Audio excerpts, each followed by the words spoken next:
দুনিয়াতেও পুরস্কৃত হবে, আখিরাতেও পুরস্কৃত হবে।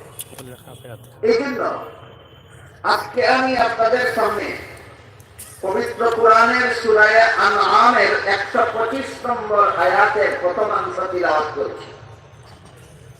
এই আয়াতের ব্যাখ্যায় সুস্পষ্টভাবে আপনাদের সামনে ফুটে উঠবে ইনশাআল্লাহ যে দুনিয়ামুখী কাকে বলে আর আখিরাতমুখী কাকে বলে। যেহেতু মানুষ দুনিয়ালুভী হলেই আল্লাহর সাথে আল্লাহ প্রদত্ত শর্ত ভঙ্গ করে দুনিয়ালুভী হওয়া কেন? এজন্য দুনিয়ালুভী কারা আর আখিরাতমুখী কারা তা বোঝার জন্য এই আয়াতাংশের তাফসীর আলোচনা হওয়া দরকার। সূরা আনআমের 125 নম্বর আয়াতের প্রথমাংশ,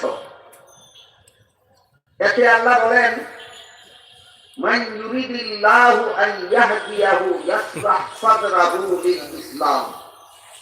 এর অর্থ হলো আল্লাহ যাকে হেদায়েত করতে চান তার অন্তরকে ইসলামের জন্য খুলে দেন।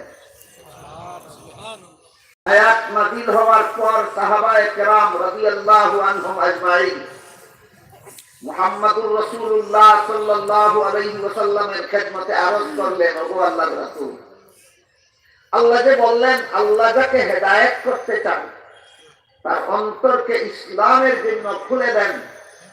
কোন মানুষের অন্তরকে ইসলামের জন্য খুলে দেওয়ার ব্যাখ্যা কি? সাহাবাগণ প্রশ্ন করলেন রাসূলকে, কোন মানুষের অন্তরকে ইসলামের জন্য খুলে দেওয়ার ব্যাখ্যা কি?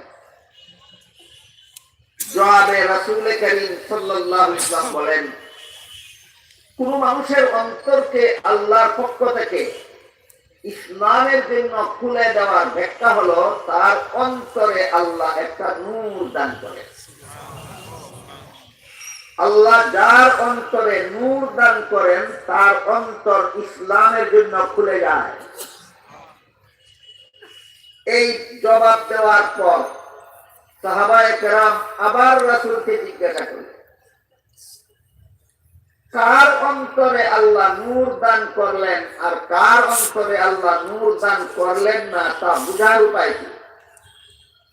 জবাবে রাসূল করিম সাল্লাল্লাহু আলাইহি ওয়াসাল্লাম বলেন, তিনটি আলামতের দ্বারা বোঝা যাবে। যার মধ্যে তিনটি আলামত পাওয়া যাবে, প্রমাণ হবে আল্লাহ তার অন্তরে হেদায়েতের নূর দান করেছেন। যার মধ্যে তিনটি আলামত পাওয়া যাবে না, প্রমাণিত হয়ে যাবে তার অন্তরে আল্লাহ প্রদত্ত হেদায়েতের নূর নাই। রাসূলের বর্ণিত সেই তিন আলামত আমি ধারাবাহিকভাবে আপনাদের সামনে তুলে ধরছি। আশা করি মনোযোগে শুনলে বুঝলে ইনশাআল্লাহ প্রত্যেকে টের পাবেন আপনার অন্তরে হেদায়েতের নূর আছে কি নাই। যার অন্তরে হেদায়েতের নূর আছে তিনিও টের পাবেন আছে। যার অন্তরে হেদায়েতের নূর নাই তিনিও টের পাবেন নাই। তবে রাসূলের বর্ণিত তিন আলামত বুঝার পরে যদি কেউ টের পান যে রাসূলের বর্ণনা মতে তো আমার অন্তরে হেদায়েতের নূর নাই, এটা যদি কেউ টের পান তাহলে তার জন্য একটা সুসংবাদ আছে। হেদায়েতের নূর যার অন্তরে নাই বলে টের পাবেন তার জন্য একটা সুসংবাদ আছে।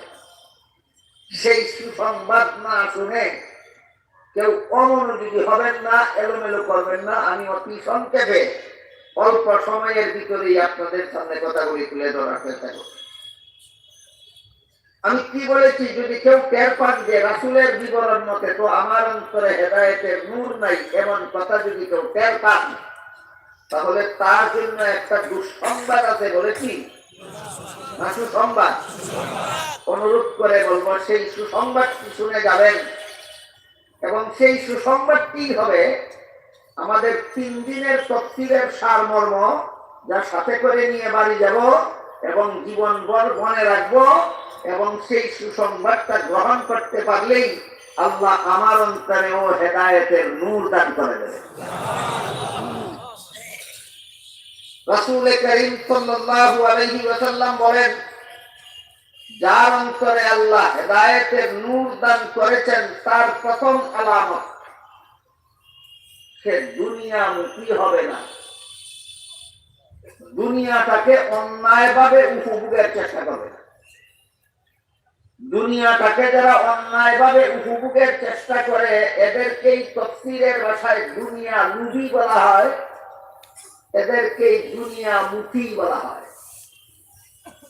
দুনিয়াকে অন্যায়ভাবে উপভোগের চেষ্টা করে মানুষ তিন প্রকার লোভের কারণে। তাফসীরের ভাষায় হুব্বে জাহ, হুব্বে মাল, হুব্বে নিসওয়ান। বাংলায় মানের লোভ, ধনের লোভ, নারীর লোভ।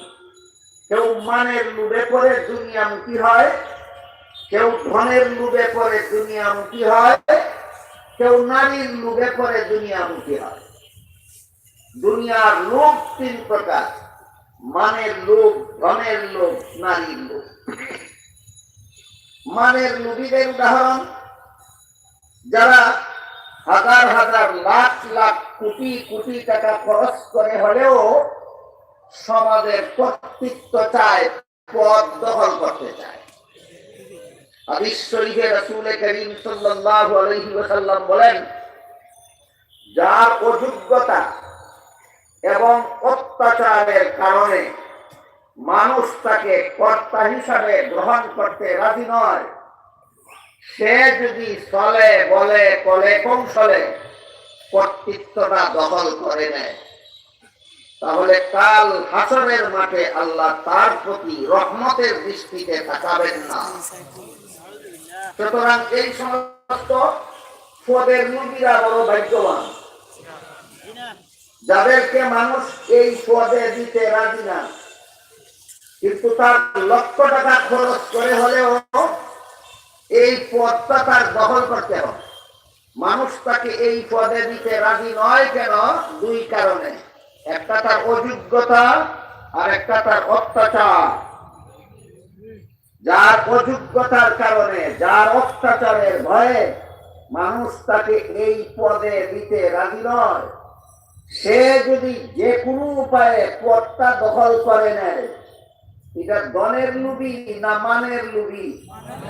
মানের লোভী। আল্লাহর রাসূল বলেন, সে এত বড় ভাগ্যবান, শেষ বিচারের দিন আল্লাহ তার প্রতি রহমতের দৃষ্টিতে তাকাবেন না। কি মনে করেন, কিয়ামতের দিন আল্লাহ যাদের প্রতি রহমতের দৃষ্টিতে তাকাবেন না, সত্যই তারা ভাগ্যবান না কপাল পোড়া? কপাল পোড়া।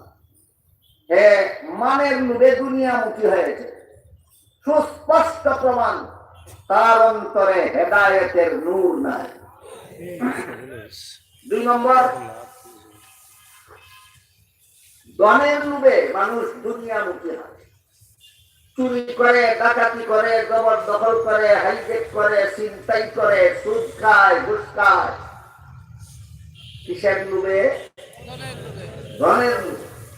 ন্যায় সঙ্গত ভাবে না অন্যায়? ধনের লোভে অন্যায় ভাবে সম্পদ গ্রহণ করার জন্য এই সমস্ত পদ্ধতি অবলম্বন করে। এরাও দুনিয়ামুখী, এরাও দুনিয়া লোভী। Serial number 2। পদের লোভে যারা দুনিয়ামুখী হয়, এরাও দুনিয়ামুখী। Serial number 1। ধনের লোভে যারা দুনিয়ামুখী হয়, তারাও দুনিয়া লোভী। Serial number 2। আরেক দল নারীর লোভে দুনিয়ামুখী হয়। নারীর লোভে মানে নারীকে যেখানে সেখানে যথায় তথায় উপভোগের অপচেষ্টায় লিপ্ত। আমি অন্যদিনও বলেছি আপনাদেরকে, নারীদেরকে যথায় তথায় উপভোগ করা যায় না। নারীরা পর্দার ভিতরে থাকে। যখন নারী বেপর্দা হয়ে পথে বের হয়, তখন ওই বহাটেরা ইফতিজিং করার সুযোগ পায়, তখন ওই বদমাশেরা দর্শন করার সুযোগ পায়। কাজেই নারীদেরকে যে কোনো উপায়ে বেপর্দা করে পথে নামাতে হবে। এই আন্দোলনে যারা যারা শরীর, সবাই দুনিয়া লুবি সিরিয়াল নম্বর 3। এই আন্দোলনে যারা যারা শরীক তারা আবার দুই দল। এক দলে বলে নারী পুরুষ সমাজে সমান, আরেক দলে বলে নারী পুরুষ নামাজে সমান। যারা বলে নারী পুরুষ সমাজে সমান এদের পরিচয় নারীবাদী, এদের পরিচয়ক শব্দ হলো নারীবাদী। আর যারা বলে নারী পুরুষ নামাজে সমান এদের পরিচয় হলো লামাযাবী। দুই দলের এই ভ্রান্ত মতবাদের ভ্রান্তিটা পরিষ্কারভাবে বুঝে নেওয়া দরকার। যদিও আমি অতীতেও একাধিকবার আলোচনা করেছি, আবারও স্মরণ করিয়ে দিতে চাই। যারা বলে নারী পুরুষ সমাজে সমান তারা বলে নারী পুরুষের সমান অধিকার চায়, বলে কিনা? ইসলাম নারীকে পুরুষের সমান অধিকার নয়, পুরুষের চেয়ে অগ্রাধিকার অথবা পুরুষের উপর একচেটিয়া অধিকার দিয়েছে। বুঝে থাকলে বলুন, ইসলাম নারীকে পুরুষের সমান অধিকার দিয়েছে না অগ্রাধিকার অথবা একচেটিয়া অধিকার?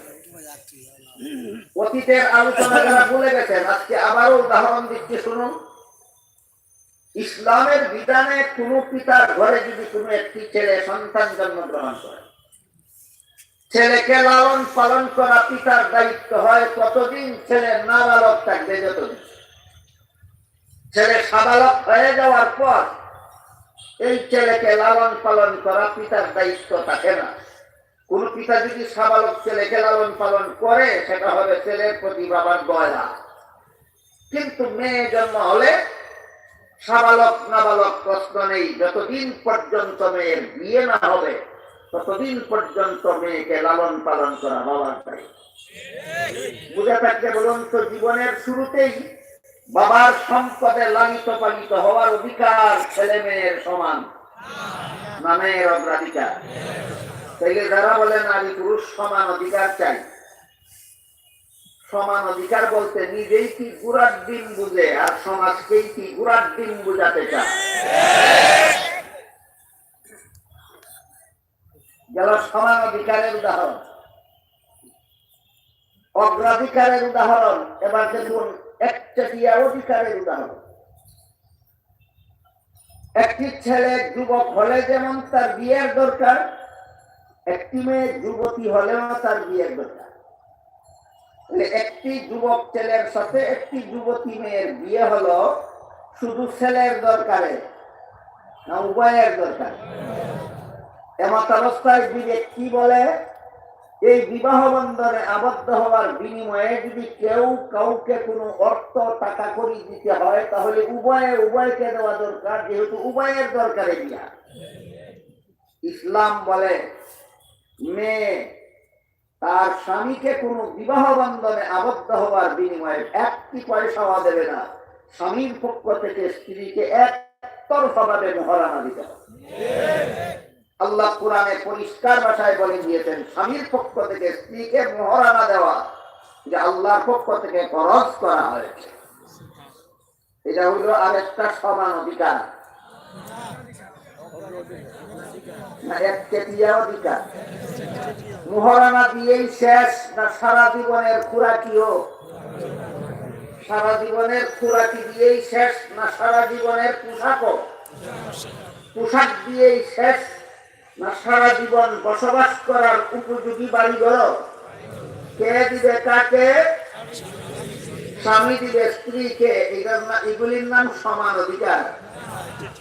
সমান অধিকার স্লোগান যারা দেয় হয়তো তাদের মাথায় ভূতে ধরেছে, মাথায়। এরা মাতাল, এরা নিজেই গুড়ার ডিম বুঝে না সমান অধিকার কাকে বলে।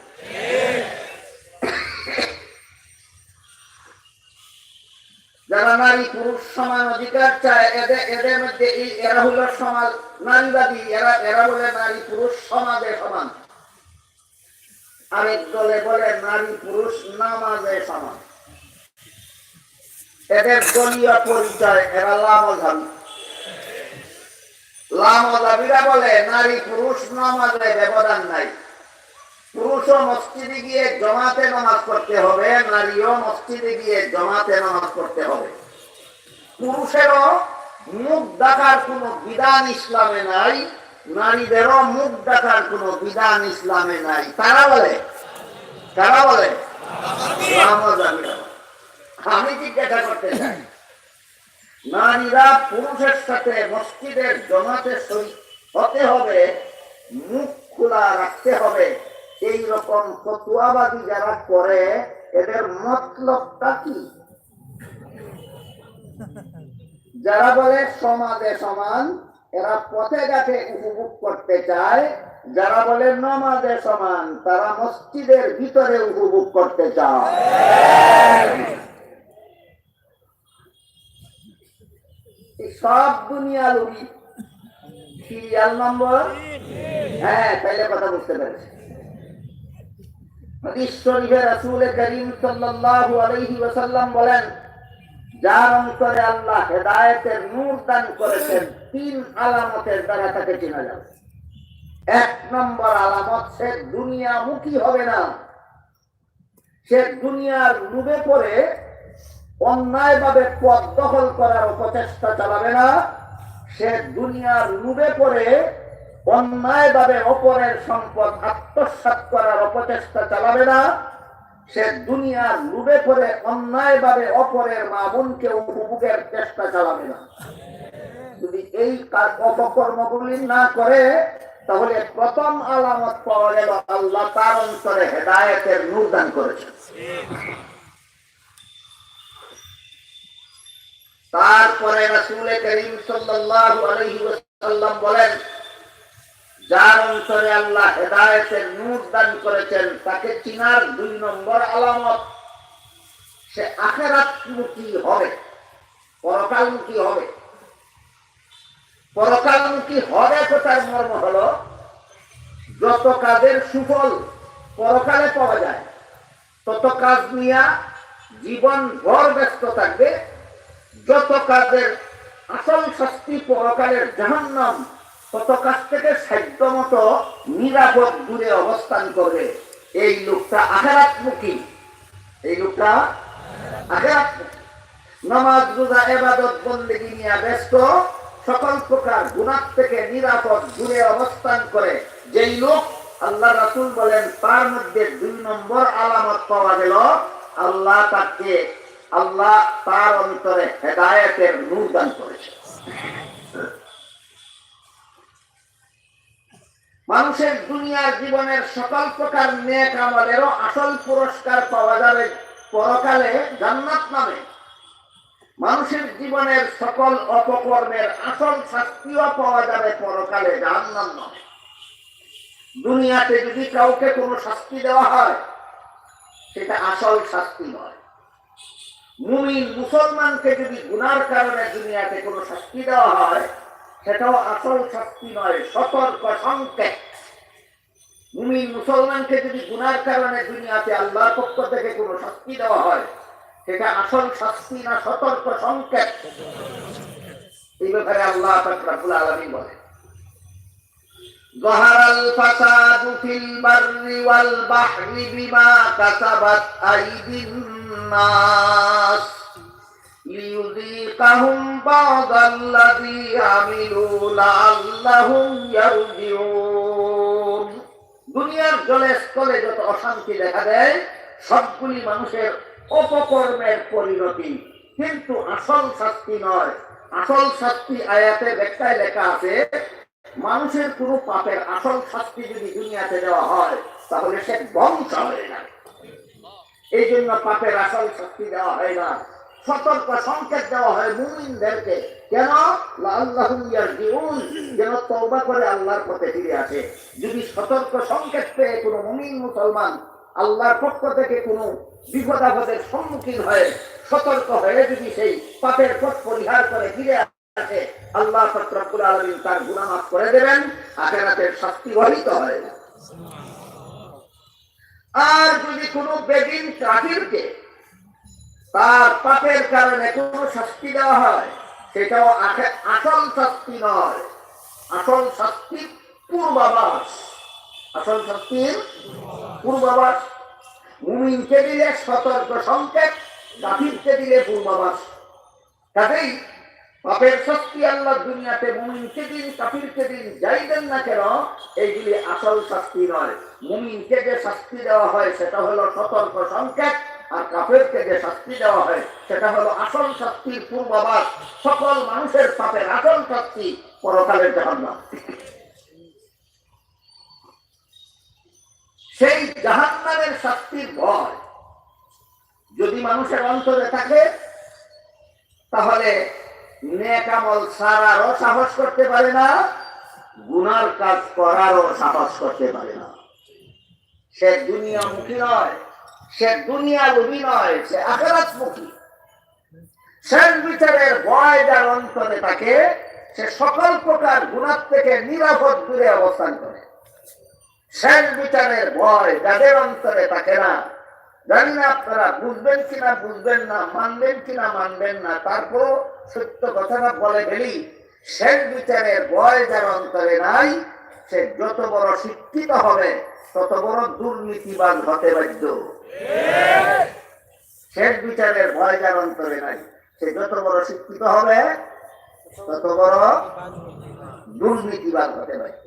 আর শেষ বিচারের ভয় যার অন্তরে থাকবে, সে যত বড় অশিক্ষিত হোক না কেন, তার মতো নীতিশীল জগতে আর কেউ হতে পারে না। এই দুটি কথার দুটি উদাহরণ দিচ্ছি শুনুন। রাসূল করিম সাল্লাল্লাহু আলাইহি ওয়াসাল্লামের দ্বিতীয় খলিফা হযরত উমর ফারুক রাদিয়াল্লাহু আনহু এত সাদা সিধা জীবন যাপন করতেন। আগের থেকে যে চিন্তা না, সে হঠাৎ করে উমরকে দেখলে বিশাল সাম্রাজ্যের শাসনকর্তা বলে কল্পনাও করতে পারত না, সাধারণ একজন মুসাফির মনে করত। সেই খলিফা উমর এক সময় মরুভূমির রাস্তা দিয়ে যাচ্ছিলেন, কোথাও সাথে খাওয়ার মতো কিছু নাই, পেটে বড় খিদা লেগেছে। মরুভূমিতে তো দোকান ফাটো নাই, বাড়ি ঘর নাই, খাদ্য নাই, পানীয় নাই, কি করবেন পেটে খিদা লাগবে। দেখেন মরুভূমিতে এক পাল ছাগলের রাখালি করছে একটি রাখাল ছেলে। সেই রাখাল ছেলে তার পালের একটি ছাগলের দুধ গ্রহণ করে নিজে পান করেছে। খলিফা ওমর রাখাল ছেলের কাছে গিয়ে বললেন, রাখাল ভাই, আমার পেটে বড় খিদা, আমি একটি ছাগলের দুধ গ্রহণ করে আমাকে দাও, আমি একটু পান করি, আমার পেটের খিদা নিবারণ। রাখাল ছেলে খলিফা ওমরকে চিনত না, সে ভাবলো একজন পথিক মুসাফির। রাখাল ছেলে বলল, মুসাফির মিয়া, এই ছাগলের পালের মালিক আমি নই, আমি মালিকের বেতনভোগী চাকর, কাজেই মালিকের অনুমতি ছাড়া আমি তোমাকে এক ফোঁটা দুধ দিতে পারবো। খলিফা উমরের আশা পুরাইল না, নৈরাশ হলেন? কিন্তু দুঃখিত না হয়ে আনন্দিত হবে, কারণ আমার পেটের খিদা গেলে গেল, না গেলে নাই। আমার দেশের একটা রাখাল ছেলে মালিকের অনুমতি ছাড়া কাউকে মালিকের মাল দেয় না, এতেই আমার আত্মা তুষ্ট। কিন্তু সমস্যা হলো, সর্বযুগেই এমন কিছু চাটুকার থাকে, চাটুকার, যারা এত সুন্দর সুন্দর কথা বলে, শুনলে মনে হয় নবীগণের কথা, আর এত বিশ্রী কাজ করে দেখলে মনে হয় ফেরাউনের কাজ। সর্বযুগেই এমন কিছু চাটুকার থাকে যারা কথা বলে নবীর মতো, কাজ করে ফেরাউনের মতো। এই রাখাল ছেলেটাও এইরকম চাটুকার কিনা, তাকে পরীক্ষা করতে হবে। খলিফা ওমর রাখাল ছেলেকে পরীক্ষা করার জন্য বললেন, তুমি যদি একটি ছাগলের দুধ আমাকে বিনামূল্যে না দাও, তাহলে একটা দুধের ছাগল আমার কাছে বিক্রি করে গেল, আমি দুধ দোহন করে পান করবো, আমার পেটের খিদা নিবারণ হবে, আর একটি ছাগলের মূল্য তুমি বেতনের অতিরিক্ত পাবে। রাখাল ছেলে মুসাফির, খলিফা ওমর চিনে না মুসাফির চিনে? রাখাল ছেলে বলল, মুসাফির মিয়া, তোমার কথা মতো একটি ছাগল, দুধের ছাগল তোমার কাছে বিক্রি করে পয়সাটা যদি আমি আত্মসাৎ করে ফেলি, এমত অবস্থায় আমার মালিক যদি গুনে দেখে ছাগল একটা কম, অবশ্যই আমাকে জিজ্ঞাসা করবে ছাগল একটা কি করেছি, তখন আমি কি জবাব দেব? মুসাফির লোকটা রাখাল ছেলেকে বুদ্ধি বাতলিয়ে দিয়ে বলে, মালিক যদি জিজ্ঞাসা করে ছাগল একটা কম কেন, তুমি বলবে ছাগল একটা বাঘে ধরে নিয়ে আসে। বাঘে ধরে ছাগল নিয়ে গেলে রাখাল ছেলে কিভাবে কি করে, কাজেই তুমি নির্দোষ সাব্যস্ত হয়ে যাবে, তোমাকে মালিকে কোনো রকমের দণ্ড দিতে পারবে না। এই কথা বলা মাত্রই রাখাল ছেলে এই মুসাফির লোকটার উপর দারুণ ভাবে ক্ষিপ্ত হলো মুসাফির লোকটার উপর। বলে, এই বেটা মুসাফির দ্বারা আমার মালিককে যদি আমি বলি একটি ছাগল বাঘে ধরে নিয়ে গেছে, আমি মালিকের বিশ্বস্ত চাকর, আর কোনো আপত্তি করবে না। কিন্তু তুই বল, শেষ বিচারের দিন আল্লাহ যখন জিজ্ঞাসা করবেন ছাগল একটা কি করেছিলি, তখন কি করবে? ঘটনার দ্বারা আমরা কি পাইলাম? শেষ বিচারের ভয় যার অন্তরে থাকে, সে রাখাল ছেলে হলেও অসৎ হতে পারে না। রাখাল ছেলে হলেও অসৎ হতে পারে না, দুর্নীতিবাদ হতে পারে না, তসরুপকারী হতে পারে না, আত্মসাৎকারী হতে পারে না। সকল প্রকার পাপ থেকে, গুনাহ থেকে, অপরাধ থেকে মানুষকে একমাত্র শেষ বিচারের ভয় রক্ষা করতে পারে। পক্ষান্তরে শেষ বিচারের ভয় যদি অন্তরে না থাকে, কি বলেছিলাম, যত বড় শিক্ষিত হবে তত বড় দুর্নীতিবাদ হতে বাধ্য। এরও একটি ঘটনা শুনে আপনাদের, সেটা ইতিহাসের ঘটনা নয়, সেটা আমার জীবনের ঘটনা। একটু আগে ব্রাহ্মণবাড়িয়ার হুজুর বয়ান করে গেছেন, ওনাদের দেশে বাস করতে গেছিলাম প্রায় 30-35 বছর আগে। সেখান থেকে বাড়ি ফিরার পথে ব্রাহ্মণবাড়িয়া রেল স্টেশনে গেলাম, রেলে বাড়ি ফিরার জন্য। রেল স্টেশনে গিয়ে দেখি গাড়ি চলে যায়, টিকিট পাওয়া যাবে না, গাড়ি ধরলে টিকিট ছাড়া ধরা যায়। তখন রেল গাড়ির ভিতরে বিনা টিকিটে যারা গাড়ি চলে তাদেরকে টিকিট দিয়ে পয়সা ভাড়া আদায় করার দায়িত্বশীল সরকারের বেতনভোগী কর্মচারী নিয়োজিত থাকতো। তখন তাকে টিটি সাহেব বলা।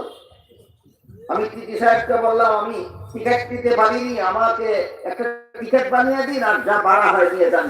তিনি আমাকে বলেন টিকিট বানিয়ে দেওয়া যাবে না, অথচ সরকার তাকে ভাড়া দেয় টিকিট বানিয়ে দেওয়ার জন্য। আমাকে বলে টিকিট বানিয়ে দেওয়া যাবে না। আমি বললাম কেন? তিনি বললেন টিকিট বানিয়ে দিলে শুধু ভাড়া দিলে হবে না, বিনা টিকিটে রেলে চলার জরিমানাও দিতে হবে। আমি বললাম জরিমানাও দেবো, ভাড়াও দেবো, আমাকে টিকিট দিন। তিনি বললেন আপনার জরিমানাও লাগবে না, ভাড়াও সবটুকু লাগবে না, আপনি বিনা টিকিটে যা ইচ্ছা আমাকে দিয়ে দিন। কিভাবে দিব বিনা টিকিটে? আপনারা বলুন তো, বিনা টিকিটে যদি আমি তাকে যা ইচ্ছা দিয়ে দেই, এই টাকাটা কি সরকারের তবিলে যাবে না তার পকেটে থাকবে? এই লোকটা অশিক্ষিত বলে সরকার তাকে চাকুরি দিয়েছে, না শিক্ষিত? নীতিশীল না দুর্নীতিবাদ? কেন দুর্নীতিবাদ? শেষ বিচারের ভয় নাই। কেন দুর্নীতিবাদ? শেষ বিচারের ভয় নাই। এই ঘটনায় পরিষ্কার হলো, যার অন্তরে শেষ বিচারের ভয় নাই, সে যত বড় শিক্ষিত হবে তত বড় দুর্নীতিবাদ হতে বাধ্য। এই কারণে আখিরাতমুখী হবে যে আল্লাহ রাসূল বলেছেন, যার অন্তরে আল্লাহ হেদায়েতের নূর দান করেছেন, তাকে চিনার দ্বিতীয় আলামত হলো সে আখিরাতমুখী হবে। এই আখিরাতমুখী বিষয়টা একটু ক্লিয়ারলি বোঝা দরকার, পরিষ্কার ভাবে বোঝা দরকার। যার অন্তরে এই ভয় থাকে, আমি দুর্নীতি করলে, আমি জালিয়াতি করলে, আমি দুষ্কৃতি করলে, আমি গুনার কাজ করলে, আমি পাপের কাজ করলে, শেষ বিচারের দিন, কিয়ামতের দিন আল্লাহর কাছে কি জবাব দেব? এই ব্যক্তিকে তার শেষ বিচারের ভয় সকল প্রকার অন্যায় অপরাধ থেকে ফিরিয়ে রাখবে। এই জন্য আল্লাহ পাক রব্বুল আলামিন পবিত্র কোরআনের বহু আয়াতে, শত শত আয়াতে, সহস্রাধিক আয়াতে শুধু কিয়ামতের হিসাব নিকাশের ব্যাপারে সতর্ক করেছে। আল্লাহ এক আয়াতে বলেন, ওয়াত্তাকু ইয়াওমান তুরজাউনা ফীহি ইলাল্লাহ সুম্মা তুওয়াফফা কুল্লু নাফসিন মা কাসাবাত ওয়া হুম লা ইউযলামুন। ওই দিনকে ভয় করো যেদিন সবাইকে আল্লাহর কাছে ফিরে যেতে হবে এবং দুনিয়ার জীবনের সকল কাজের হিসাব দিতে হবে। প্রত্যেককেই যার যার কর্মফল ভোগ করতে হবে। এই জন্য কিয়ামতের দিনকে আল্লাহ সূরা ফাতিহার 3 নম্বর আয়াতে কর্মফল দেওয়ার দিন বলেছেন। মালিকি ইয়াউমিদ্দিন এর অর্থই হলো কর্মফল দান দিবসের মালিক আল্লাহ। দুনিয়ার জীবনের সকল কর্মের আসল ফল হাসরের মাঠে দেওয়া হবে। দুনিয়ার জীবনের সকল কাজের আসল ফল পরকালের চিরস্থায়ী জীবনে ভোগ করতে হবে। সেই কিয়ামতের মাঠে, হাসরের মাঠের অবস্থা অত্যন্ত ভয়াবহ।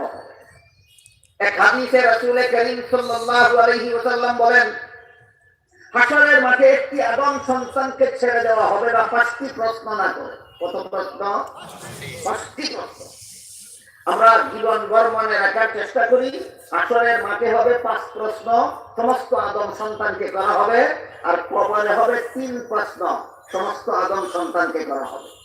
বুঝে থাকতে বলুন তো, কবরে কত প্রশ্ন, হাসরের মাঠে কত প্রশ্ন? তাহলে কবরে 3 প্রশ্নটাও আগে একটু বুঝে নিই।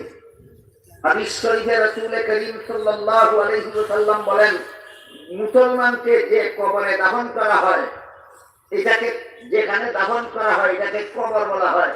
হিন্দু মরে গেলে যেখানে পুড়িয়ে দেওয়া হয় লাশ, সেটাকে শ্মশান ঘাট বলা হয়। আর কোন মানুষকে মাছে খেয়ে ফেললে, মাছে খেয়ে তাকে পায়খানা করে সাগরের তলায় মাটির সাথে নিমজ্জিত হয়ে যায়। আর কোন মানুষকে বাঘে খেয়ে ফেললে জঙ্গলে পায়খানা করে জঙ্গলের মাটির সাথে নিমজ্জিত হয়ে যায়। শরীর যেখানেই নিমজ্জিত হয়ে যাক না কেন, আত্মার সাথে কর্মফলের সম্পর্ক বজায় থাকে। মুহাদ্দিসিনে কেরাম এই বিষয়টাকে চমৎকার একটি উদাহরণের মাধ্যমে বুঝিয়েছে। উদাহরণটি হলো, 2 বন্ধু এক রুমে 2 খাটে ঘুমাইল। এক রুমের ভিতরে 2 বন্ধু 2 খাটে ঘুমাইল। এক বন্ধু খাটে ঘুমিয়ে স্বপ্নে দেখতে লাগলো সে হরিণ শিকারে গেছে, সুন্দর সুন্দর হরিণ ইচ্ছা মতো শিকার করতেছে, আর হরিণ শিকারের আনন্দ উপভোগ করতেছে এবং খিলখিল করে হাসতেছে। অনেক সময় ঘুমন্ত অবস্থায় হাসি দেখতে পাওয়া যায়। দ্বিতীয় বন্ধু স্বপ্নে দেখে সেও হরিণ শিকারে গিয়েছিল, হরিণ তো পায়নি, বাঘ তাকে পেয়ে বসেছে, বাঘ তার উপর হামলা করেছে, চিৎকার দিচ্ছে বাঁচাও বাঁচাও বলে, তার মুখে চিৎকার শোনা যায়। তৃতীয় বন্ধু সেই রুমের ভিতরে বসা ছিল। 2 বন্ধুকে জাগাইলো, জাগাই জিজ্ঞাসা করলো, তুমি হাসো কেন, তুমি চিৎকার করো কেন? প্রথম বন্ধু বলে, আমি হাসি, আমি হরিণ শিকার করতেছিলাম। দ্বিতীয় বন্ধু বলে, আমি চিৎকার করতেছি, আমাকে বাঘে হামলা করতেছিল। তৃতীয় বন্ধু বলে, ভিক্ষুক তোরা, তোদের পাশে আমি বসা, আমি হরিণও দেখলাম না, বাঘও দেখলাম না, তোরা দেখলে কি হবে? এই প্রশ্নের যেই জবাব আজকালকার অনেক বিজ্ঞানের অন্ধ অনুসারীরা বলে, কত পুরাতন ভাঙ্গা কবর দেখলাম, না দুজকের আগুন পাইলাম, না বেহেশতের ফুল পাইলাম। মৌলবীরা কি কয়? এই মৌলবীরা কি কয়? এই প্রশ্নের জবাব আল্লাহ স্বপ্নের মাধ্যমে সৃষ্টির সূচনা কাল থেকেই মজুদ করে রেখেছে। ঘুমন্ত মানুষ স্বপ্নে যা দেখে, জাগ্রত মানুষ তার লেশ মাত্র দেখে না। ঠিক তেমনি ভাবে কবরবাসী মানুষ পরকালের জগতের যা কিছু দেখে, দুনিয়ার জীবিত মানুষ তার কিছুই দেখে না। সুতরাং কবর জগতের সুখ দুঃখের উদাহরণ দুনিয়ার স্বপ্নের মতো।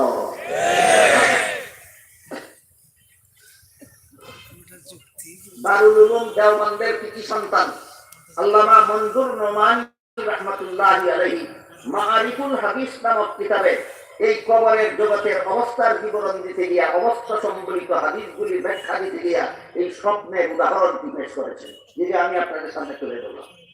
কাজে আজকের থেকে যেন আমরা এমন প্রশ্ন আর কোনোদিন না শুনি যে কত পুরাতন ভাঙ্গা কবর দেখলাম, কোন যে বেহেশতের বিছানাও পাইলাম না, আগুনের বিছানাও পাইলাম না, বিছানাও পাইলাম না। মৌলবীরা কি বলে? এইটা স্বপ্নের মতো, ওই লোকে যা দেখে তোমার দেখার যোগ্যতাই নেই। এই মরণের পরে যে যেখানে অবস্থান করে সেইটাকেই ইসলামের পরিভাষায় কবর জগৎ বলা হয়। হাদিস শরীফে রাসূল করিম সাল্লাল্লাহু আলাইহি ওয়াসাল্লাম বলেন, কবর জগতে পৌঁছা মাত্রই মুনকার নাকির নামক 2 জন ফেরেশতা অথবা 2 দল ফেরেশতা তার কবর জগতে উপস্থিত হন, তাকে 3টি প্রশ্ন করার জন্য। কতটি প্রশ্ন? কারো জানা থাকলে একটু দয়া করে বলবেন, প্রথম প্রশ্নটা কি? তোমার রব কে? দ্বিতীয় প্রশ্নটা কি?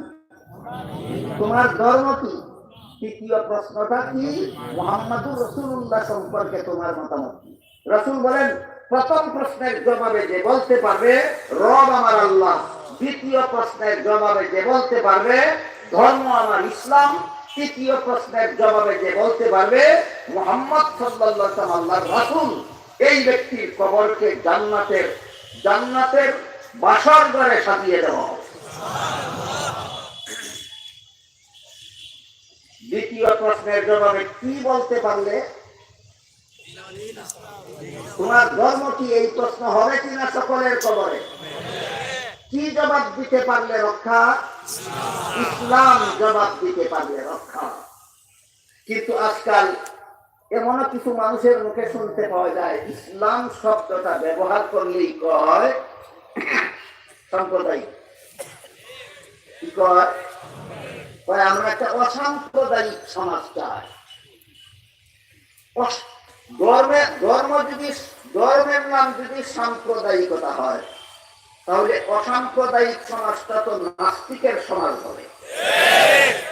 কারণ আমাদের বাংলাদেশের সমাজে কিছু মুসলমান ইসলাম ধর্ম পালন করে, কিছু মানুষ বৌদ্ধ ধর্ম পালন করে, কিছু মানুষ ইহুদি ধর্ম পালন করে, কিছু মানুষ খ্রিস্ট ধর্ম পালন করে, কোন ধর্ম পালন করে না এমন মানুষের সংখ্যা অতি নগণ্য।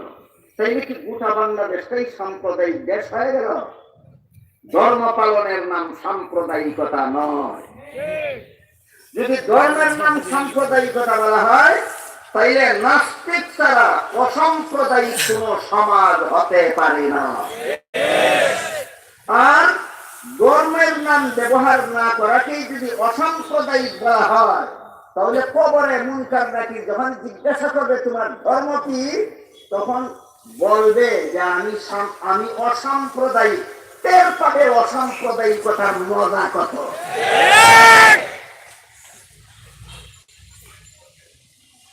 কবরের আযাব থেকে, জাহান্নামের ভয়ঙ্কর শাস্তি থেকে রক্ষা পেতে হলে ইসলামের নাম বলতেই হবে। ইসলামের নাম বলাকেই যদি সাম্প্রদায়িকতা বলা হয়, তাহলে সাম্প্রদায়িকতা ছাড়া কবরেও রক্ষা নাই, সাম্প্রদায়িকতা ছাড়া হাসরের মাঠেও রক্ষা নাই, সাম্প্রদায়িকতা ছাড়া জাহান্নাম থেকে রক্ষা নাই। তাই রাসূল বলেন, যে লোক প্রথম প্রশ্নের জবাবে বলতে পারবে রব আমার আল্লাহ, দ্বিতীয় প্রশ্নের জবাবে বলতে পারবে ধর্ম আমার ইসলাম, তৃতীয় প্রশ্নের জবাবে বলতে পারবে মুহাম্মদ সাল্লাল্লাহু আলাইহি ওয়াসাল্লাম আল্লাহর রাসূল, সেই ব্যক্তির কবরকে জান্নাতের বাসরঘরে রূপান্তরিত করে দাও। জবাব না বলতে পারলে কি হবে সেই আলোচনায় আজকে আর যাচ্ছি না। বলতেছিলাম কবরে হবে 3 প্রশ্ন, হাসরের মাঠে 5 প্রশ্ন। রাসূল বলেন হাসরের মাঠে 5টি প্রশ্ন না করে কোন একটি আদম সন্তানকে ছেড়ে দেওয়া হবে না। 5 প্রশ্নের প্রথম প্রশ্ন, আন উমারিহি ফিমা আপনা, দুনিয়ার জীবন কোন কাজে বিলীন করেছ? 2 নম্বর প্রশ্ন, যৌবন কালে কি করেছ? 3 নম্বর প্রশ্ন, দুনিয়ার জীবনের উপার্জিত সম্পদ হালাল পথে উপার্জন করেছ না হারাম পথে? 4 নম্বর প্রশ্ন, দুনিয়ার জীবনের উপার্জিত সম্পদ হালাল কাজে ব্যবহার করেছ না হারাম কাজে? 5 নম্বর প্রশ্ন, আল্লাহর হুকুম রাসূলের তরিকা যে পরিমাণ জানতে পেরেছ, তার মধ্যে কি পরিমাণ আমল করেছ? রাসূল বলেন 5 প্রশ্নের জবাব না দেওয়া পর্যন্ত খাই জায়গায় দাঁড়িয়ে থাকতে হবে প্রতিটি আদম সন্তানকে, উলঙ্গ অবস্থায় উত্তপ্ত সূর্যের 9 ইঞ্চি নিচে 50,000। মাটির নিচ থেকে সমস্ত মানুষ দাঁড়াবে হাসরের মাঠে উলঙ্গ অবস্থায়। এক হাদিসে আল্লাহ রাসূল বলেন হাসরের মাঠে সারা দুনিয়ার সমস্ত মানুষ উলঙ্গ অবস্থায় দাঁড়িয়ে থাকতে হবে 50,000 বছর। উম্মুল মুমিনিন নবীর বিবি আয়েশা রাদিয়াল্লাহু আনহা জিজ্ঞাসা করেন, ওগো আল্লাহর রাসূল, সারা দুনিয়ার সমস্ত নারী পুরুষ একে অপরের সামনে উলঙ্গ অবস্থায় দাঁড়িয়ে থাকবে, এটা তো বড় লজ্জাজনক ব্যাপার। আয়েশার প্রশ্নটা বুঝতে পেরেছেন আপনারা? এটা তো বড় লজ্জাজনক ব্যাপার। 50,000 বছর পর্যন্ত সমস্ত নারীরা, সমস্ত পুরুষেরা উলঙ্গ অবস্থায় দাঁড়িয়ে থাকবে, পুরুষের সামনে নারীরা উলঙ্গ অবস্থায় দাঁড়িয়ে থাকবে, নারীদের সামনে পুরুষেরা উলঙ্গ অবস্থায় দাঁড়িয়ে থাকবে হাসরের মাঠে। এটা তো বড় লজ্জার কথা। নবী বলেন, আয়েশা, হাসরের মাঠের ভয়াবহ অবস্থার অনুমান যদি তোমার থাকতো, লজ্জার কথা চিন্তা করার অবকাশ পেতে না। কারণ হাসরের মাঠের অবস্থা এত ভয়াবহ হবে যে হাসরের মাঠে আল্লাহর আযাব গজবের ভয়ে, আল্লাহর তর্জন গর্জনের ভয়ে ভীত হয়ে সমস্ত মানুষগুলি হা করে উপরের দিকে তাকিয়ে যে দাঁড়াবে, 50,000 বছরের ভিতরে এক মুহূর্তের জন্য দৃষ্টি নিচের দিকে নেওয়ার অবকাশ পাবে না। কে নারী আর কে পুরুষ কে কাফের করা আর কে উলঙ্গ, সেই চিন্তা করার সময় কোথায় তা? বিবরণ বুঝে থাকলে বলুন তো, হাসরের মাঠের অবস্থা মামুলি না ভয়াবহ? হাসরের মাঠের অবস্থা ভয়াবহ। হাসরের মাঠের এই ভয়াবহ অবস্থায় 50,000 বছর দাঁড়িয়ে দুনিয়ার জীবনের সকল কাজে হিসাব দিতে হবে, এই কথার ভয় যার অন্তরে থাকে, সে নেক আমল থাকতে পারে না, বদ আমল করতে পারে না। এই লোকটা আখেরাত মুখী। এই লোকটা কি মুখী? আখেরাত। আমি তো আশা করি রাসূলের বিবরণ শুনলে, বুঝতে পারলে আপনারা প্রত্যেকে টের পাচ্ছেন আপনারা কে কে দুনিয়া মুখী আর কে কে আখেরাত মুখী। সারা দুনিয়ার সমস্ত মানুষ একদল থাকে দুনিয়ামুখী, আরেক দল থাকে আখেরাতমুখী। দুনিয়ামুখীরা দুনিয়ার 3 রকমের লোভ চরিতার্থ করার মুহে লিপ্ত থাকে জীবনভর, আর আখেরাতমুখী মানুষ জীবনভর আল্লাহর ইবাদত বন্দেগী নিয়ে লিপ্ত থাকে। গুনাহ থেকে, অপরাধ থেকে, পাপ থেকে নিরাপদ দূরত্বে অবস্থান করে। এই হলো দুনিয়ামুখী মানুষের পরিচয়, আখেরাতমুখী মানুষের পরিচয়। হাদিস শরীফে রাসূল করিম সাল্লাল্লাহু আলাইহি ওয়াসাল্লাম বলেন, এই ভয়াবহ হাসরের মাঠে সবচেয়ে বড় মারাত্মক ভয়ের কারণ হবে 3 ক্ষেত্রে। সবচেয়ে বড় মারাত্মক পেরেশানি হবে 3 ক্ষেত্রে। হাসরের মাঠে যত কষ্ট আছে, যত ভয়াবহ ব্যাপার আছে, এর মধ্যে 3টা ব্যাপার সবচেয়ে বেশি ভয়াবহ। একটি হলো আমলনামা হাতে দেওয়ার সময়, আরেকটি হলো আমলনামা ওজন করার সময়, আরেকটি হলো পুল সিরাত পার হওয়ার সময়। এই 3 বিপদের সময় সমস্ত নবী রাসূলগণ পর্যন্ত নিজের উম্মতের কথা স্মরণ করবেন, দূরের কথা নিজের বিবি বাচ্চার কথাও ভুলে যাবেন। সমস্ত নবী রাসূলগণ বলবেন, ইয়া রাব্বি নাফসি, ইয়া রাব্বি নাফসি, ইয়া রাব্বি নাফসি, ও আল্লাহ আমাকে বাঁচাও, আমাকে বাঁচাও, আমাকে বাঁচাও। শুধুমাত্র মুহাম্মদুর রাসূলুল্লাহ সাল্লাল্লাহু আলাইহি ওয়াসাল্লাম হাসরের মাঠে এই 3 বিপদের সময় বলবেন, ইয়া রাব্বি উম্মতি, ইয়া রাব্বি উম্মতি, হে আল্লাহ আমার উম্মতকে বাঁচাও, আমার উম্মতকে বাঁচাও। আন্দাজ করুন কত বড় ভয়ঙ্কর অবস্থা হলে নিজের উম্মত তো দূরের কথা, বিবি বাচ্চার কথাও ভুলে যাবেন, কত বড় ভয়াবহ অবস্থা হবে। এই হইল হাসরের মাঠে ভয়াবহ অবস্থা থেকে 3টা অবস্থা সবচেয়ে বেশি ভয়াবহ। একটা হলো আমলনামা হাতে দেওয়ার সময়, আর একটা আমলনামা ওজন করার সময়, আর একটা পুল সিরাত পার হওয়ার সময়। প্রত্যেকটা আলোচনা অত্যন্ত গুরুত্বপূর্ণ এবং আমাদের সকলের জানা, বুঝা এবং জীবন বর্মনে রাখার দরকার। কিন্তু দুঃখিত, একদিনে তো সব কথা বলা যায় না। আমি খুব সংক্ষিপ্ত ভাবে 3 বিপদের কথা বলছি, শুনো।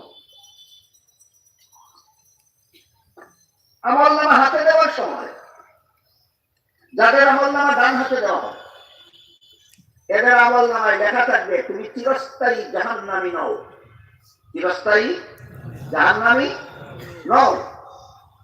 আমলনামা পেয়ে আনন্দে আত্মহারা হয়ে হাসরের মাঠে ডাকতে থাকবে চিৎকার দিয়া, হা উমকরাউ কিতাবিয়া, কে আছো আমার আপনজন, দেখো আমার আমলনামায় লেখা আছে আমি চিরস্থায়ী জাহান্নামী নই। আরেক দলের আমলনামা দেওয়া হবে বাম হাতে। বাম হাতে যাদের আমলনামা দেওয়া হবে, এদের ব্যাপারে অনেক কথা আছে। এদেরকে আল্লাহ প্রথমে জিজ্ঞাসা করবেন, এতগুলি গুনাহ দুনিয়ার জীবনে কেন করেছিলি বল? বলবে করি নাই গুনাহ। তখন আল্লাহ বিভিন্ন ভাবে প্রমাণ করবেন, প্রমাণ করে আবার জিজ্ঞাসা করবেন বল, তখন বলবে আমি করিনি, অমুক তমুক আমাকে আমার দ্বারা করাইছে। আল্লাহ পাক রব্বুল আলামিন প্রমাণ করবেন তুই নিজে স্বেচ্ছায় সজ্ঞানে ঠান্ডা মাথায় গুনাহ করছস, কেন করলি বল? তখন আর কোনো জবাব দিতে পারবে না। এদের আমলনামা হাতে দেওয়ার সময় ডান হাত বাড়াবে আমলনামা হাতে নেওয়ার জন্য। আল্লাহর পক্ষ থেকে ফেরেশতা তাদের ডান হাতকে মুড়িয়ে ঘাড়ের সাথে বেঁধে দেবে, আর কখনো ডান হাত বাড়াতে পারবে না। তারপর এদের বাম হাত মুখ ছিদ্র করে বুক দিয়ে প্রবেশ করানো হবে, পিঠ ছিদ্র করে পিছন দিকে বের করা হবে, সেখানে তার আমলনামা দেওয়া হবে এবং গাঢ় মস্তিয়ে চেহারা পিছন দিকে নিয়ে বলা হবে, ইকরা কিতাবাকা কাফা বিনাফসিকা ইয়াউমা আলাইকা হাসিবা, পড়ে দেখ তোর আমলনামা, পাপ করেছিলি কিনা করেছিলি না। সুতরাং আমল নামা বাম হাতে দেওয়াটা অত্যন্ত ভয়ঙ্কর ব্যাপার। এই আমল নামা হাতে দেওয়ার সময় সমস্ত মানুষ শুধু বলবে, হে আল্লাহ আমাকে বাঁচাও, আমাকে বাঁচাও, আমাকে বাঁচাও। শুধুমাত্র মুহাম্মদুর রাসূলুল্লাহ সাল্লাল্লাহু আলাইহি ওয়াসাল্লাম বলবেন, আল্লাহ আমার উম্মতকে বাঁচাও, আমার উম্মতকে বাঁচাও। আসরের মাঠে সবচেয়ে বড় 3 বিপদের এক বিপদ আমল নামা হাতে দেওয়ার সময়। দ্বিতীয় বিপদ আমল নামা ওজন করার সময়। আমল নামা কি জিনিস? এই প্রশ্নের জবাব যাদের জানা নাই তাদের উদ্দেশ্যে বলছি, কোরআনের বিভিন্ন আয়াতে আল্লাহ সংক্ষেপে বলে দিয়েছেন, মুফাসসিরগণ তাফসীরের কিতাবে বিস্তারিত লিখেছেন, হাদিস শরীফে রাসূল বলেছেন, প্রতিটি মানুষের 2 কাঁধে 2 জন ফেরেশতা নিযুক্ত আছে। ডান কাঁধের ফেরেশতা সারা জীবনের নেক আমল লিপিবদ্ধ করে রাখে, বাম কাঁধের ফেরেশতা সারা জীবনের গুনাহ লিপিবদ্ধ করে রাখে। ফেরেশতা লিপিবদ্ধ করে রাখা এই রেকর্ড আধুনিক বিজ্ঞান বিভিন্ন রেকর্ডার আবিষ্কার করে আমাদের বোঝানো সহজ করে দিয়েছে। এই অনুষ্ঠানটাকে যারা ভিডিও রেকর্ড করছেন, এই ভিডিও রেকর্ডে কোন বক্তা কখন বসলো, কোন বক্তা কি বললো, কোন বক্তা অঙ্গভঙ্গি কেমন করলো, সব রেকর্ড হয়ে যায় কিনা। পরে যদি বলে আমি করিনি, রেকর্ড সাক্ষী হয়ে যাবে তার বিরুদ্ধে। এবার আপনারা বলুন তো, মানুষের আবিষ্কৃত যন্ত্র যদি এমন ভাবে একটা মানুষের কার্যকলাপ নড়াচড়া রেকর্ড করতে পারে, তাহলে আল্লাহ একটা মানুষের জীবনকে কেমন ভাবে রেকর্ড করতে পারে? আল্লাহর সেই কুদরতি রেকর্ডের নাম আমল নামা। আল্লাহর কুদরতি সেই রেকর্ডের নাম আমল নামা। আমল নামা ওজন করা হবে হাসরের মাঠে। আল্লাহ পাক রব্বুল আলামিন বলেন, فَأَمَّا مَنْ ثَقُلَتْ مَوَازِينُهُ فَهُوَ فِي عِيشَةٍ رَاضِيَةٍ وَأَمَّا مَنْ خَفَّتْ مَوَازِينُهُ فَأُمُّهُ هَاوِيَةٌ وَمَا أَدْرَاكَ مَا هِيَ نَارٌ حَامِيَةٌ। আল্লাহ বলেন, আমল নামা ওজনের সময় যার নেকির পাল্লা ভারী হবে জান্নাতি সাব্যস্ত হবে, যার গুনার পাল্লা ভারী হবে জাহান্নামী সাব্যস্ত হবে। আমার ধারণা মতে কার নেকির পাল্লা ভারী হবে এটা হাসরের মাঠে দাঁড়িয়ে বুঝলে হবে না, দুনিয়াতে থাকা অবস্থায় জানতে হবে। কার গুনার পাল্লা ভারী হবে হাসরের মাঠে দাঁড়িয়ে দেখলে কোনো ফল হবে না। হাসরের মাঠে দাঁড়াবার আগে, কবরে প্রবেশ করার আগে দুনিয়াতে জীবিত থাকা কালে বুঝতে হবে। মুফাসসিরিন কেরাম তাফসীরের কিতাবে লিখেছেন, নেক আমলের ওজন ভারী হয় 3 কোয়ালিটি থাকে। কত কোয়ালিটি? নেক আমলের সাথে যদি 3টা কোয়ালিটি থাকে, এই সামান্য নেক আমলের ওজন অনেক ভারী হয়। 3 কোয়ালিটির প্রথম কোয়ালিটির নাম ঈমান। প্রথম কোয়ালিটির নাম ঈমান। আল্লাহর বিধানে বিশ্বাস করার নাম ঈমান। নবীর তরিকায় বিশ্বাস করার নাম ঈমান। যারা বিশ্বাস করে তাদেরকে মুমিন বলা হয়। যারা আল্লাহর বিধানের বিরুদ্ধে আপত্তি উত্থাপন করে এদেরকে মুমিন বলা হয় না, এদের ঈমান নাই। এই কথাটাও অনেক গুরুত্বপূর্ণ। অনেক কিছু বোঝাবার দরকার ছিল, কিন্তু দুঃখিত আমি সময়ের অভাবে হবে না। বর্তমান সমাজে অনেক নামদারি মুসলমান এমনও আছে যারা কোরআনের বর্ণিত বহু বিধানের বিরুদ্ধে এদের আপত্তি আছে। একটি আপত্তির কথা বলি শুনুন। সূরা নিসা এর 11 নম্বর আয়াতে আল্লাহ বলেন, ওয়ালিযাকারি মিসলু হাযিল উনসায়াইন। কোন সন্তানাদির পিতামাতা মারা গেলে পিতামাতার মৃত পিতামাতার ত্যায্য সম্পদে ছেলে পাবে 2 অংশ, মেয়ে পাবে 1 অংশ। ছেলে পাবে কত অংশ? মেয়ে পাবে কত অংশ? 1 অংশ। এটা আল্লাহর বিধান। কোন সূরার কত নম্বর আয়াতে বলেছেন? সূরা নিসার 11 নম্বর আয়াতে বলেছেন। একটু আগে বলেছি কিছু লোক নারীবাদী করে, আছে কিনা? এদের স্লোগান কি? নারী পুরুষের সমান অধিকার চাই। আল্লাহ বৈষম্য করেছে, অবিচার। আমরা সমান অধিকার দিয়ে করব সুবিচার। আল্লাহর বিধানকে যদি অবিচার সাব্যস্ত করে আর নিজেকে নিজে যদি আল্লাহর চেয়ে বড় সুবিচারী সাব্যস্ত করে, এইটার নাম ওই ঈমান। তাহলে আপনাদের সমাজে ঈমানদার কজন আর বেঈমান কজন? যে সমাজে আপনারা বাস করেন এই সমাজে ঈমানদার কজন আর বেঈমান কজন? আমার ধারণা মতে বড় শিক্ষিত নয় এমন সাধারণ মুসলমানদের ঈমান বড় পিওর নির্ভেজাল। এরা বলে কি জানেন? এরা বলে দলিল বুঝি না, প্রমাণ বুঝি না, সাক্ষী বুঝি না, জ্ঞান বুঝি না, বিজ্ঞান বুঝি না, দর্শন বুঝি না, একটা কথাই বুঝি, আল্লাহ যা বলেছে ঠিকই বলেছে।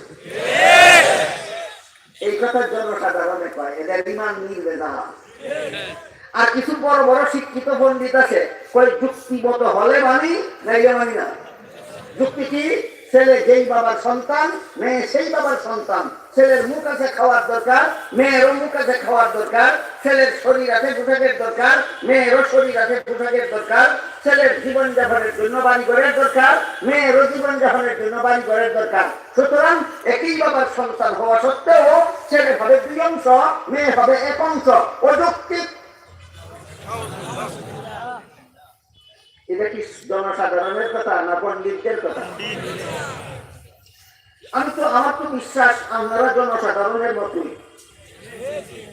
পণ্ডিত যদি ফাঁকে বুকে দিয়ে একজন থাকে তাহলে একটু কান পেতে শুনুন, একটু কান পেতে শুনুন। আল্লাহর বিধান মতে একটু আগে বলেছি ছেলেকে লালন পালন করা বাবার দায়িত্ব কতদিন, না বালক থাকবে যতদিন। ছেলে সাবালক হওয়ার পর নিজের লালন পালনের দায়িত্ব নিজেরই, বিয়ে করার পরে স্ত্রী ফেলার দায়িত্ব নিজেরই, সন্তানাদি জন্ম হওয়ার পরে সন্তানাদি ফেলার দায়িত্ব নিজেরই। সুতরাং ছেলের জীবনে খরচের খাত আছে 3টা।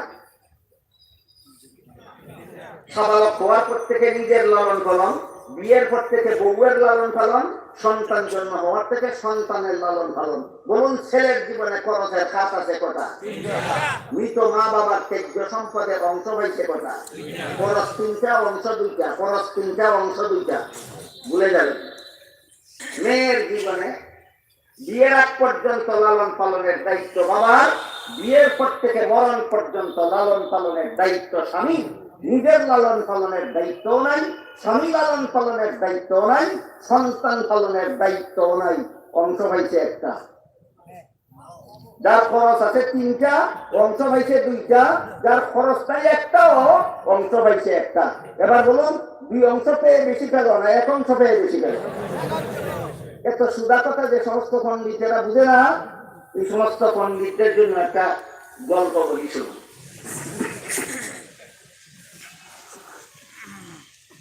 একটা মূর্খ লোক ছিল, দস্তগত ছিলেন। যখন বুঝতে পারলো বর্তমান সমাজে লেখাপড়া ছাড়া চলাফেরা করা কষ্ট, তখন ছেলেটাকে স্কুলে পড়তে দিয়ে। ছেলে অত্যন্ত মেধাবী ছিল, 10 বছর লেখাপড়া করে ম্যাট্রিক পাস করলো, এসএসসি পাস করলো, ফার্স্ট ডিভিশন, ফার্স্ট বয় হয়। বুঝে থাকতে বলুন তো রোল নম্বর কত? 1। বাবা তো মূর্খ। রোল নম্বর 1 হইলে নম্বর বেশি পায় না 10 হইলে নম্বর বেশি পায়, এগুলি বুঝে সুঝে না, শুধু বুঝে 1 থেকে 10 বেশি। পরীক্ষার ফল ঘোষণার পরে মূর্খ বাবা ছেলেকে জিজ্ঞাসা করলো, পরীক্ষা যে দিয়েছিলে পাস করেছ? ছেলে বলে পাস করেছি। বাবা জিজ্ঞাসা করে কত নম্বরে? 1 নম্বরে। বাবা কয় সর্বনাশ করছ, পাশের বাড়ির ছেলেটা তোর সাথে লেখাপড়া করিয়া একসাথে পরীক্ষা দিল, সে তো 10 নম্বরে পাস করেছে, তুই এত কম নম্বরে পাস করে। এই গর্দবে যেমন বুঝে না 1 নম্বরে পাস করলে নম্বর বেশি পায় না 10 নম্বরে পাস করলে নম্বর বেশি পায়, ঠিক তেমনি ভাবে এই সমস্ত শিক্ষিত গর্দবরাও বুঝে না ছেলে 2 অংশ পাইলে বেশি পায় না মেয়ে 1 অংশ পাইলে বেশি পায়।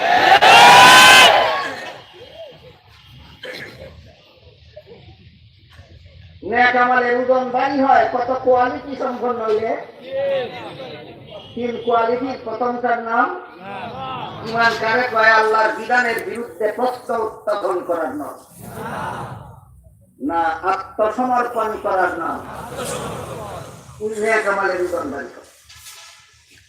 কাদিয়ানীরা নেক আমল করে, প্রথম কোয়ালিটি নাই, কত নম্বর কোয়ালিটি নাই? 1 নম্বর কোয়ালিটি নাই। কিভাবে 1 নম্বর কোয়ালিটি নাই? সূরা আহজাবের 26 নম্বর আয়াতে আল্লাহ বলেন, ওয়ালাকিন রাসূলুল্লাহি ওয়া খাতামান নাবিয়্যিন, মুহাম্মদ সাল্লাল্লাহু আলাইহি ওয়াসাল্লাম রাসূল এবং খাতামুন নাবিয়্যিন। এই উপাধিটা স্মরণ রাখুন, কোরআনের ভাষায় খাতামুন নাবিয়্যিন কোন সূরার কত নম্বর আয়াতে আল্লাহ বলেছেন? সূরা আহজাবের 40 নম্বর আয়াতে বলেছেন। হাদিস শরীফে রাসূল বলেন, আনা খাতামুন নাবিয়্যিন লা নাবিয়্যা বাদি, আমি খাতামুন নবীন অর্থ আমি শেষ নবী, আমি খাতামুন নবীন অর্থ আমি শেষ নবী। তাহলে আমাদের নবীকে আল্লাহ সূরা আহজাবের 40 নম্বর আয়াতে শেষ নবী বলে ঘোষণা দিয়েছেন। আপত্তি কাদিয়ানীদের, আপত্তি কাদের? কাদিয়ানীদের। সুতরাং কাদিয়ানীদের ঈমান আছে, প্রথম কোয়ালিটি না নাই? এই জন্য কাদিয়ানী কাফের, এই জন্য কাদিয়ানী প্রথম কোয়ালিটি নাই, প্রথম কোয়ালিটি নাই। কয়েক বছর আগে ব্রাহ্মণবাড়িয়া এক সম্মেলন হলো রাজনৈতিক, একজন রাজনৈতিক নেতা না নেত্রী যেন আসলেন বক্তব্য দেওয়ার জন্য। মানুষ কাদিয়ানীদেরকে অমুসলিম ঘোষণা দেওয়ার জন্য দাবি পেশ করলো। নেতা নেত্রী বক্তৃতায় বললেন, কাদিয়ানী কাফির না মুমিন আল্লাহ ভালো জানে, আমাদের মন্তব্য করার দরকার নাই। পরে আবার এই জায়গা আরেক সম্মেলনে আমি গেলাম, ধর্মীয় সম্মেলন, এটা রাজনৈতিক না, ধর্মীয় সম্মেলনে লোকেরা আমারে প্রশ্ন করলো যে একজন নেতা বলেছেন কাদিয়ানী কাফির না মুমিন আল্লাহ ভালো জানে, আমাদের মন্তব্য করা উচিত নয়, এই ব্যাপারে আপনি কি বলেন? আমি বললাম, যেই লোকে বলে কাদিয়ানী মুমিন না কাফির আল্লাহ ভালো জানে, আমার মন্তব্য করা উচিত নয়, সেই লোকটাও মুমিন না কাফির আল্লাহ ভালো জানে, আমারও মন্তব্য করা উচিত। আমি আপনাদের জিজ্ঞাসা করি, দ্বিতীয় শ্রেণীর একটা পাঠশালার ছাত্র যিনি অঙ্ক পরীক্ষা দিতে যায়, কোন শ্রেণী? কি পরীক্ষা? যদি প্রশ্ন আসে 50 আর 50 যোগফল কত, যদি লেখে আল্লাহ ভালো জানে, আমার মন্তব্য করা উচিত নয়, পরীক্ষার ফলাফলটা কেমন হয়?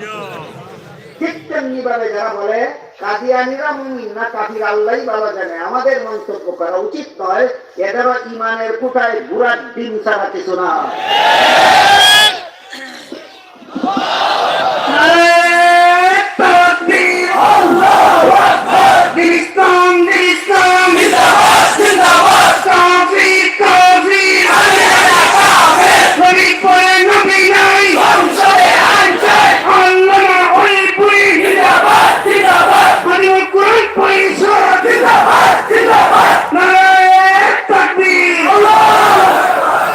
আসরের মাঠে কতটি বিপদ সবচেয়ে বেশি ভয়ঙ্কর? এর মধ্যে একটি হলো আমলনামা ওজনের সময়। আমলনামা ওজন, নেক আমলের ওজন ভারী হয় কত কোয়ালিটির দ্বারা? প্রথম নম্বর ঈমান, দ্বিতীয় নম্বর সহিনিয়ত, দ্বিতীয় নম্বর সহিনিয়ত। একমাত্র আল্লাহকে সন্তুষ্ট করার জন্য আমি নেক আমল করি, কোন মানুষকে সন্তুষ্ট করার জন্য নয়, এর নাম সহিনিয়ত।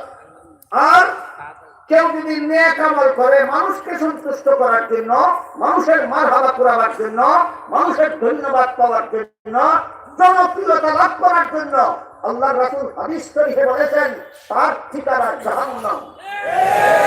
অনেক লম্বা হাদিস আছে, আমার বলার মতো সময় নেই, সংক্ষেপে শুধু মনে রাখবেন, রাসূল বলেছেন জনপ্রিয়তা লাভের জন্য যদি কেউ আমল ভালো করে, আল্লাহ বলবেন তোর মতো ভালো আমল ওয়ালার ঠিকানা আমি আল্লাহর কাছে জাহান্নামের আগুন সরানি করি।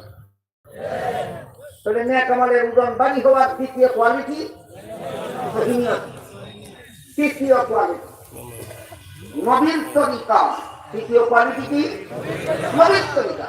হাদিস শরীফে রাসূল করিম সাল্লাল্লাহু আলাইহি ওয়াসাল্লাম বলেন, ইয়াকুম ওয়া মুহদাসাতিল উমুর ফাইন্না কুল্লা মুহদাসাতিন বিদআতুন ওয়া কুল্লা বিদআতিন দালালা ওয়া কুল্লা দালালাতিন ফিন নার, আও কামা ক্বালা আলাইহি সাল্লাতু ওয়াসসালাম। হে আমার মুসলমানেরা, নেক আমল নবীর তরিকা মতে করো, এটার নাম সুন্নাত। নেক আমল মন গড়া যুক্তিতে করবে, সেটার নাম বেদাত। নেক আমল নবীর তরিকা মতে করলে এটার নাম সুন্নাত, নেক আমল মন গড়া যুক্তিতে করলে সেটার নাম বেদাত। সুতরাং বেদাতীদের সারা জীবনের নেক আমলের তুলার মতো ওজন হবে না। স্মরণ রাখার মতো কথা, হাসরের মাঠে যখন নেক আমল ওজন হবে, তখন আমলের কতটা কোয়ালিটি থাকলে ওজন বাড়ি হবে? এক নম্বর ঈমান, দুই নম্বর সহিনিয়ত, তিন নম্বর নবীর তরিকা। এক নম্বর ঈমান, দুই নম্বর সহিনিয়ত, তিন নম্বর নবীর তরিকা। এবার গুনার ওজন বাড়ি হবে কত কোয়ালিটি? মুহাদ্দিসিনে কেরাম তাফসীরের কিতাবে লিখেছেন এক ব্যক্তির একটা গুনার ওজন আরেক ব্যক্তির সারা জীবনের হাজারো গুণার চেয়ে বেশি দামি হবে। কোয়ালিটির কারণ। কোয়ালিটি কি? একটা লোক খামখেয়ালি করে গুণা করে, এমনি উদাসীনতা করে গুণা করে, তার একটা গুণার যে পরিমাণ ওজন হবে, আরেক লোক বিপদে পড়ে, দায় পড়ে, ঠেকাবশত উপায়হীন হয়ে গুণা করেছিল, তার হাজার গুণার ওজনের চেয়ে এই লোকের একটি গুণার ওজন ভারী হবে। উদাহরণ, এক ব্যক্তি একদিন উজুর পানি পেল না, উজুও করতে পারলো না, নামাজও করতে পারলো না। আরেকদিন উজুর পানি পেয়েছিল, নামাজের স্থান পেল না, নামাজ পড়তে পারলো না। আরেকদিন রেলগাড়ির ভিতরে এত ভিড়ের মধ্যে ছিল, উজু করার নামাজ পড়ার কোনো সুযোগই পেল না, নামাজ পড়তে পারলো না। আরেকদিন গাড়ি ধরার জন্য দৌড়তে দৌড়তে সময় পার হয়ে গেল, নামাজ পড়তে পারলো না। আরেকদিন হাসপাতালের বেডে শুয়েছিল, অপারেশন হয়েছিল, চেতনা আসলেও নড়াচড়া করতে পারে না, এই জন্য নামাজ পড়তে পারলো না। বলুন, খামখেয়ালি পূজা নামাজ পড়লো না কতদিন? না প্রত্যেক দিনই ঠেকাবশত? মুহাদ্দিসিনে কেরাম লেখেন, এই ব্যক্তি সারা জীবনে যত নামাজ কাদা করেছে সবগুলির গুনার ওজন এত ভারী হবে না যে লোকটা গপ্প করে করে এক বেলার নামাজ পড়লো না, তার এক বেলার নামাজ না পড়ার গুনার ওজন যত ভারী হবে। আমার কথা নয়, মুহাদ্দিসিনের কথা, আমার মুখে আবৃত্তি করছি মাত্র। বুঝে থাকলে বলুন তো, বাংলাদেশের কতজন মুসলমান ঠেকাবশত নামাজ পড়ে না? না সবাই খামখেয়ালি করে নামাজ পড়ে না? তাহলে তোমার এক বেলার নামাজ না পড়ার গুনাহ আরেক ব্যক্তির সারা জীবন নামাজ না পড়ার গুনার চেয়ে ভারী হবে। বুঝে থাকতে বলুন, বাংলাদেশের মুসলমানেরা হালকা ওজনের গুনাহ করে না ভারী ওজনের গুনাহ করে?